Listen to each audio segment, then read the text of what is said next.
This channel does not promote any violent, harmful, or illegal activities. All content provided by this channel is meant for an educational purpose only.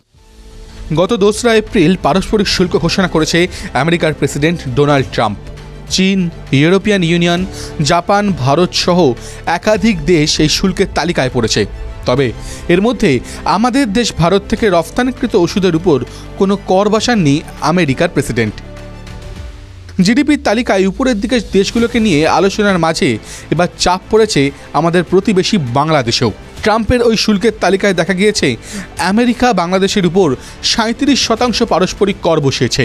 White হাউসের তরফে প্রকাশ করা শুল্কের তালিকা থেকে জানা গিয়েছে American পণ্যের উপর বাংলাদেশ 74% কর নেয়, আর সেই কারণেই আমেরিকাও বাংলাদেশি আমদানির উপর 37% শুল্ক আরোপ করেছে, যা হোয়াইট হাউস প্রকাশিত পারস্পরিক করের তালিকায় তৃতীয় সর্বোচ্চ।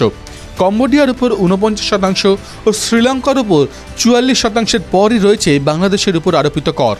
ট্রাম্পের এই ঘোষণায় বিরাট চাপে বাংলাদেশের অর্থনীতি, কারণ সে দেশের অর্থনীতির অনেকটাই নির্ভর করে বস্ত্র বয়ন শিল্পে উৎপাদিত পণ্য বিদেশে রফতানি করে।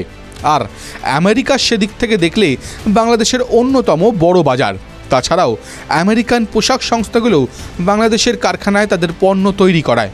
ফলে দেশের অর্থনীতির মেরুদণ্ড ভাঙার আশঙ্কায় ট্রাম্পের এই কর নিয়ে সোচ্চার হয়েছে ঢাকা। গত বছর আগস্টে শেখ হাসিনার দেশ ত্যাগের পর থেকেই বিভিন্ন আভ্যন্তরীণ টালমাটালের মধ্যে দিয়ে যাচ্ছে বাংলাদেশ। একাধিক বিষয়ে ইতিমধ্যেই মুখ পুড়েছে ইউনূস প্রশাসনের। আর এবার আমেরিকার এই চালে আরও চাপে ঢাকা, বলছেন বিশেষজ্ঞরা। কিন্তু বাংলাদেশের অর্থনীতির হাল আগামীতে কী হয় তার উত্তর অবশ্য লুকিয়ে রয়েছে ভবিষ্যতের গর্ভেই। TV9 Bangla digital.